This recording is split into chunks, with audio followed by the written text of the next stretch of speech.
Hi, I'm Amanda. Some of you may already know me as an actress, a filmmaker, and the daughter of Meatloaf. But what you might not know about me is that I have a passion for cooking, and I especially love cooking for my friends and family.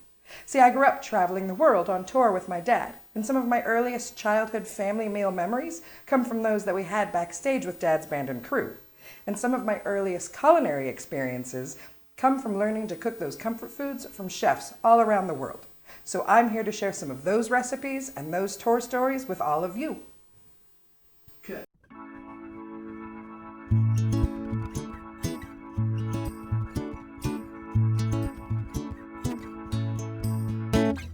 Amanda Day keeps the doctor away. So here we are in November. Thanksgiving is coming up, and like I said, I'm going to dedicate this whole month to my favorite Thanksgiving side dishes.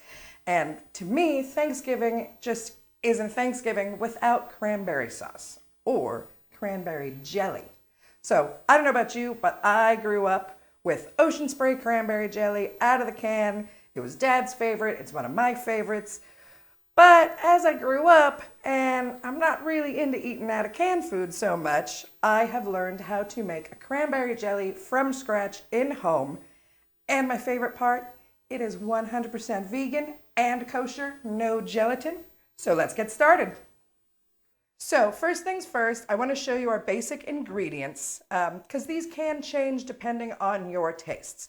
So the big idea is you want your basic ingredients right here. So we need 1 part liquid, 1 part sugar, and 4 parts cranberries. So for mine, I like to do 1 cup of water, and then I'm going to add 1 cup of, this is an organic cold press apple cider from a local farm here.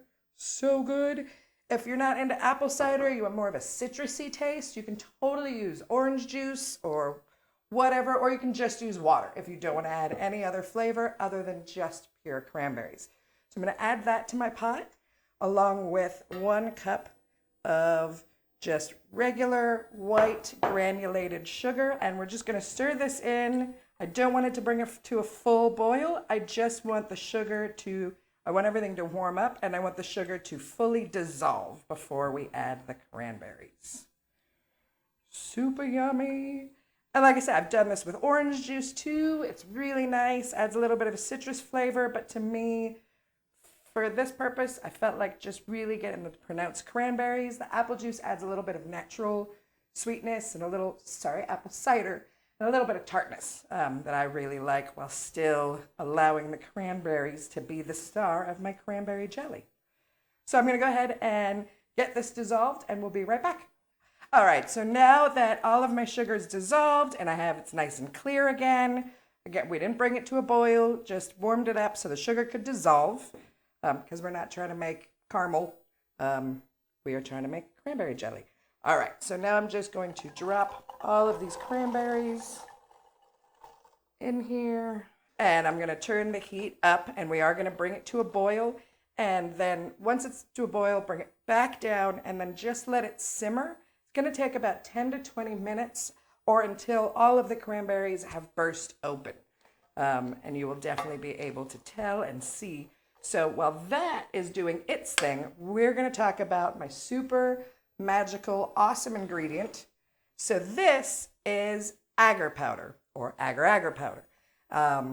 You hear it probably if you're into like molecular gastronomy shows and stuff, and a lot of people don't really know what it is, but it's really cool actually because it is 100% vegan, it is kosher, and all it is actually, it is dehydrated kelp and seaweed. And a lot of people think that this is some brand new modern chemistry thing that was invented in a lab, which couldn't be farther from the truth. Agar was actually discovered in the 1500s in Japan. So if you've ever heard of seaweed noodles, in the 16th century, seaweed noodles were a very rare delicacy.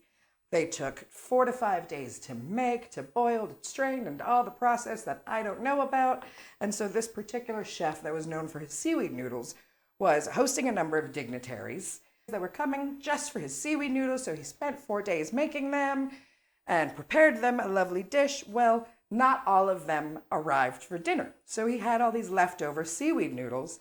Being that they're so expensive at the time and took so long to make, he wasn't going to waste them, but he also didn't have a refrigerator. So I guess he was just like, whatever, fuck it, I'm going to leave them out and I'll figure out what to do with them tomorrow. I'm too tired, I've been up for 4 days making the damn seaweed noodles. So he left them out overnight on his counter, came back in the morning to find that they had dried into almost like cellophane strands, which cellophane didn't exist either in the 16th century, but that is my best description for what happened. When he then tried to rehydrate them by boiling them, it actually gelatinized all of the water in the pot. So that is how agar-agar was discovered. It is the original gelatin. It is super awesome. We only are going to be using a tiny little bit of it. And like I said, it's vegan. There's no animal product in it. So it's also kosher. So everybody can now have cranberry jelly like the ocean spray stuff and not worry about all of your dietary restrictions and things. Very exciting. All right, so this is still not boiling. So once this boils, we will be back. Here it is. All my cranberries have burst and boiled, and you can see it looks awesome. And this right here is actually a perfect cranberry relish or cranberry sauce. If you don't like jelly, there you go. You can just totally serve this as is. You're good to go. It's going to be super delicious. Also, at this point, if you wanted to add any extra spices or flavoring to it, so orange rind is really nice in it, a couple cinnamon sticks, this would be the time now that the cranberries have burst. But again, because I'm just doing a very simple, I want the cranberry, I want to taste cranberries and nothing else. So I'm going to stop here. And for the jelly, because I'm making a jelly, I'm actually going to go ahead and strain them now with my big mesh strainer. So while it's still nice and warm, because the jelly, or the sauce as it is now, if I let it cool down, it will sort of set a little bit. It's not going to be firm as jelly, but it'll firm up like a jam. So it's easier to strain now while it's still warm. I just want to take the bigger chunks of cranberry out and get all. Work it. Turn to the left. I don't know. Does Rue have a song about cranberries? Probably not. Or a song about cooking? I look it up. I want to cook with Rue. That'd be fun. I wonder if Rue's a good cook. The things I think about while straining cranberries. That is that. So one of the tricky things, and you can see when I'm strained it, this would be a really nice like cranberry jam or relish right now. But I want it to be really firm. I want to be able to slice it like the ocean spray stuff that we get out of the can. Am I allowed to say ocean spray? I don't know. Nobody's paying for this. All of this is free. I can say whatever I want. You're not sponsored. I'm not sponsored by anybody. And my YouTube videos are free. I'm not even monetizing on YouTube. All right. So here it is. So one of the tricky things about agar powder is unlike gelatin, whatever liquid I am putting the agar into actually has to come down to room temperature. If you add agar straight into anything that's hot, it would actually solidify right away and just be big clumps of agar. So we're going to let this come down to room temperature, and then we will add the agar, and then we will bring it back up to heat so that the agar can work its chemistry magic. All right, so we'll be right back. Also, because I've only put this through my mesh strainer, I still am going to have some bits in there, if you will. So as you can see, this is opaque. It is not translucent like the ocean spray cranberry jelly. That's because I've just put it through a mesh strainer to get the biggest bits out. But I don't mind that there's the little tiny particles of cranberry still in there. If you really wanted this to be a completely clear jelly, like you get in a can, then you would actually put this through a cheesecloth. And that would strain all your particles out and you'd just be left with the liquid. I don't mind it being opaque and I don't mind it being a little rustic. That's up to you. As Thomas Keller would say, that would be a step of refinement. Do what you want. We'll be back. So here it is, our cranberry sauce or cranberry relish. It is now at room temperature, so I'm going to go ahead and add the agar. So one of the rules, if you will, of agar is 1 teaspoon per 1.5 cups of liquid. So this is about 3 cups of liquid at this point. So I'm going to add 2 teaspoons of the agar powder.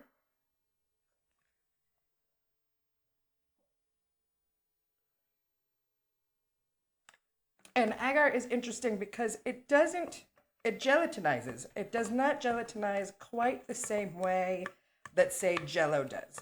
So with Jello, what I can't remember what the wiggle, it wiggles and jiggles, right? What does Jello do? Jiggles. Jiggle wiggle. Agar is gonna be much more firm than that.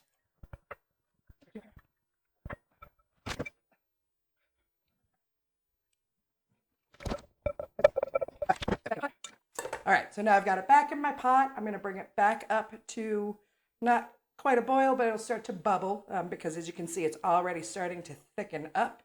So we'll do that and I'll be right back. So here it is, the agar infused cranberry jelly now. You can see it's beautiful red color. It's nice and smooth. It looks gorgeous. It tastes delicious. It's nice and sweet. It tastes like the ocean spray stuff. So one of the things that I like to do at Thanksgiving, I like for everybody to have their own little serving of cranberry jelly. I just think it makes for a really nice looking table. So I have these little pie tins. How cute are they? And yeah, I'm gonna go ahead and just fill one of those up. Oop, just like that.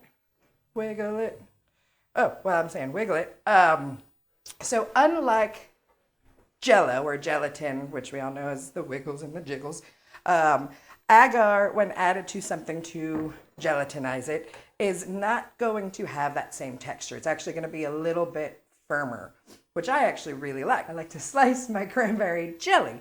But if you want something that's a little bit more wiggly, a little less firm, you can just play with how much agar you're adding to your mixture.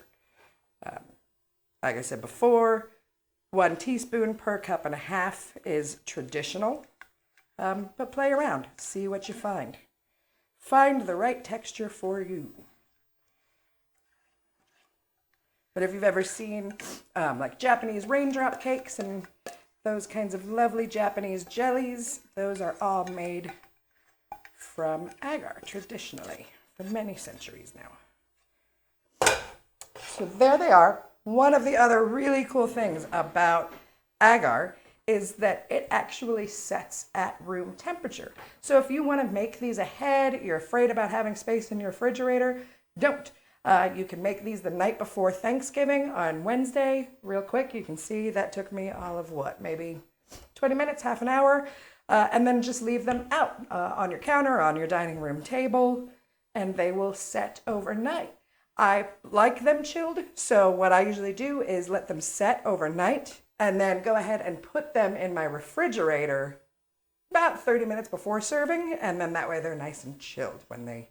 So there's something about the cold cranberry with the warm turkey and the stuffing, and it's delicious. So there it is. We're going to let these sit overnight, and we'll check on them in the morning. So here they are, my finished and firmly set cranberry jellies. Very excited. One thing I wanted to mention before I cut into them. Last night I realized that I didn't talk to you guys too much about the 3 different forms that agar comes in. So it comes in agar, you can get agar sticks, agar flakes, or agar powder. For my purposes, when I'm making a jelly, I always use agar powder. It's the easiest to work with, and I will leave it at that. If you have more questions about agar, let me know in the comments below. Also, we're about to find out, I may have made a slight mistake, and if you've ever made Jello shots, you may have picked up on it. I did not put any kind of oil or lubricant in my pie tin before I put this in.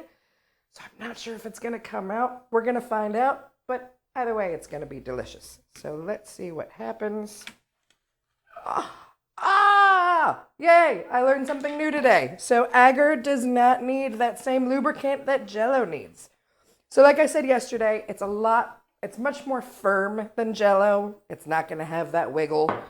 It's going to be more, not sure how to describe the texture, but it's a firm Jell-O. And like I said, you can kind of play with the amounts of agar that you're using in your recipe. So, yesterday I said 1 teaspoon per 1.5 cups of liquid.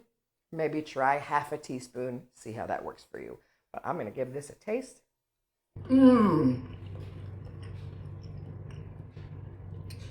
That is lovely.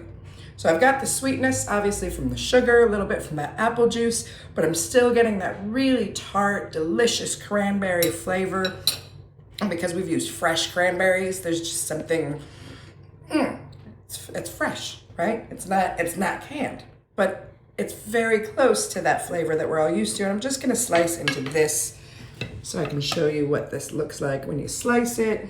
So you can see, again, it's firm because I can hold it. It's almost like a cross between Jell-O and like a gummy candy, if you will. So but then once you put it in your mouth, it just sort of melts. It's awesome. And that is going to be amazing on turkey sandwiches for leftovers. Thank you so much for watching this episode. Please subscribe to my channel. Let me know what you think in the comments, and I'll see you next week for more recipes and stories from the road.